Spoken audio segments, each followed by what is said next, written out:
Muy buenas a todos, ¿qué tal? ¿Cómo estáis? Mi nombre es Pepe Cuenca, soy un gran maestro español de ajedrez y hoy os traigo una de las partidas más bellas de la historia del ajedrez. Os estoy hablando de un encuentro que se disputó en el año 1858 en la Ópera de París, en la que las piezas blancas eran conducidas por Paul Morphy, que era considerado como uno de los mejores jugadores de la época, si no el mejor, era un maestro americano, y sus rivales, sí, digo sus rivales porque eran dos jugadores que se consultaban entre sí cuál era la mejor jugada, eran dos amateurs muy fuertes del momento, que eran el noble alemán Karl, que era duque de Brunswick, y el aristócrata francés Count Isouard.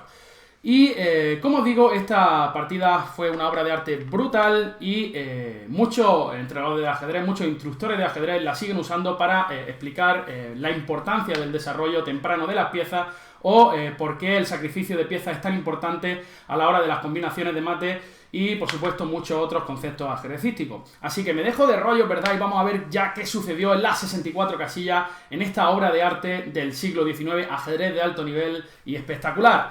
Las blancas decidieron abrir con E4, ¿vale? Ya sabéis que una de las jugadas más naturales, ¿verdad?, de desarrollo. Es muy importante el centro en el ajedrez. Es la parte más importante del tablero que hay que controlar desde el principio. Las negras hacen lo propio respondiendo con la jugada E5. Caballo F3, desarrollo de las piezas menores. Ya sabéis que uno de los conceptos más importantes es desarrollo de las piezas menores para colocar el rey a buen recaudo, en un enroque, ¿vale? Y las negras jugaron D6, lo que se conoce como la defensa Philidor, que, como sabéis, fue introducida por el propio jugador Philidor.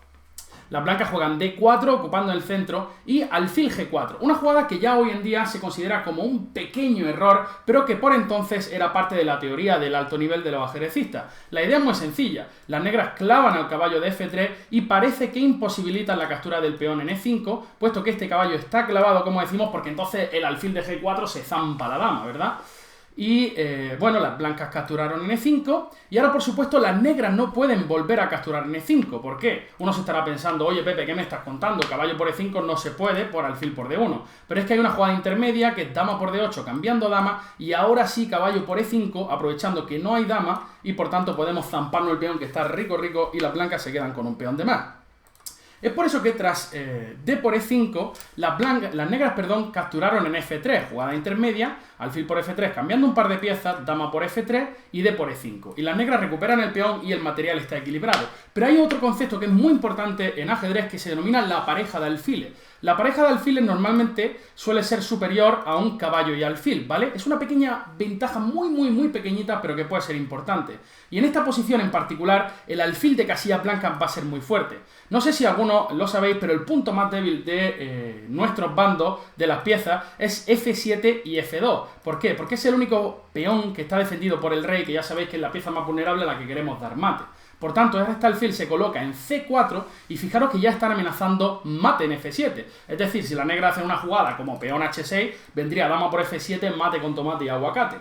Es por eso que las negras juegan caballo F6, precisamente interponiéndose entre la dama y el peón de F7. A lo cual las blancas responden con una jugada muy fuerte en la posición. Y fijaros qué importantes son los puntos que no están defendidos. El punto de B7 no está defendido y el punto de F7 decimos que es un punto muy débil. Así que Paul Morphy realiza la jugada dama B3, una jugada fortísima, ya que ataca el punto B7 y ataca el punto F7. Ahora sí que estamos amenazando entrar en F7 con el alfil, lo que sería algo desastroso para las negras.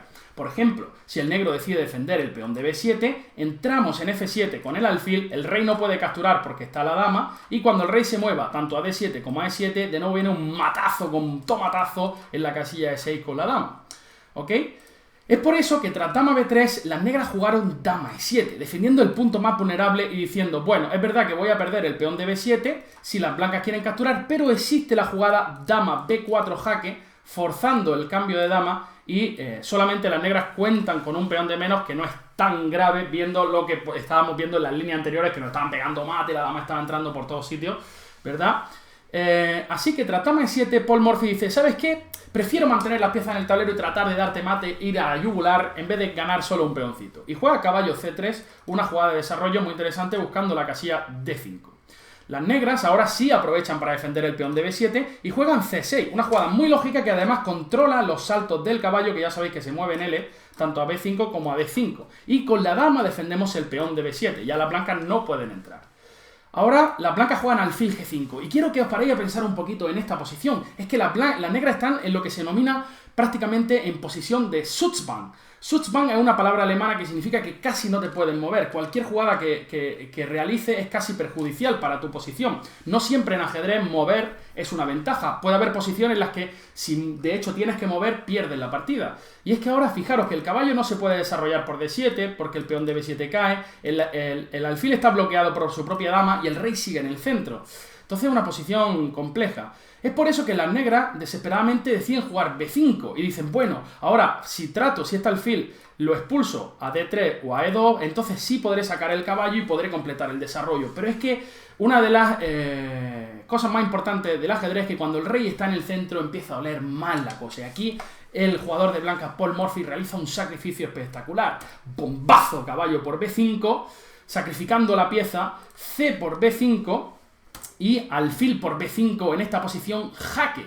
Las negras simplemente juegan caballo BD7, una jugada muy lógica desarrollándose y de momento las blancas tienen pieza de menos, ¿verdad? Pero el rey negro sigue estando en el centro. Fijaros que las blancas jugaron enroque largo en esta posición. Ahora, ¿cuál es la amenaza? Pues la amenaza es muy sencilla. Simplemente queremos jugar alfil por F6 en esta posición, ¿verdad? Alfil por F6 en esta posición. Si las negras juegan algo como H6, jugaríamos alfil por F6, G por F6 y alfil por D7, entrando con consecuencias completamente desastrosas, ¿verdad? Ya que si dama por D7, torre por D7 y hemos ganado la dama. Es por eso que tras torre D1 las negras jugaron torre a D8, ¿verdad? En esta posición. Un momento, torre a D8, precisamente para evitar alfil por F6, G por F6 y tras alfil por D7 podemos capturar de torre. Pero en esta posición las blancas realizan otro sacrificio, otro bombazo en la posición y en la jugada torre por D7. Fijaros qué belleza. Y uno podría decir, oye Pepe, yo no me entero absolutamente de nada. ¿Qué está diciendo este tío? Este dice que sabe de ajedrez y se está colgando aquí todas las piezas con las piezas blancas. No, en realidad, tras torre por D7, viene la otra torre al ataque. Torre D1. Y fijaros que esta torre D7 sigue estando clavado. Las negras cuentan ahora mismo con una torre de más. Pero es que la jugada alfil por F6 es completamente inevitable, ¿verdad? La torre de H8 está completamente fuera de juego y se amenaza alfil por F6 seguido de bombazo y en D7.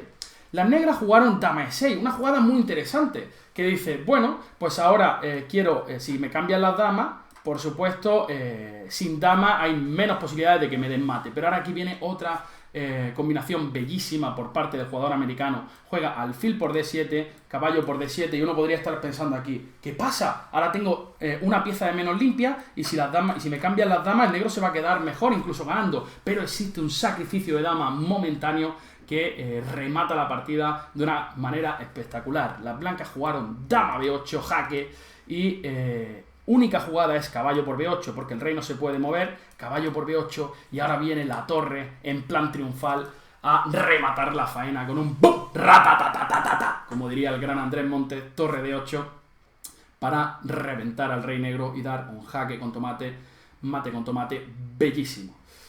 Así que nada, esta ha sido la partida. Estos son joyas históricas del ajedrez, de los mejores jugadores, los clásicos, como se denominan, jugadores del siglo XIX, del siglo XX, que ya nos deleitaban con un ajedrez espectacular. Esto ha sido todo. Espero que hayáis disfrutado de la partida, tanto como yo lo he hecho al analizarla. Y nada, sed buenos e id por la sombra. Nos vemos. Chao, chao. A cuidarse.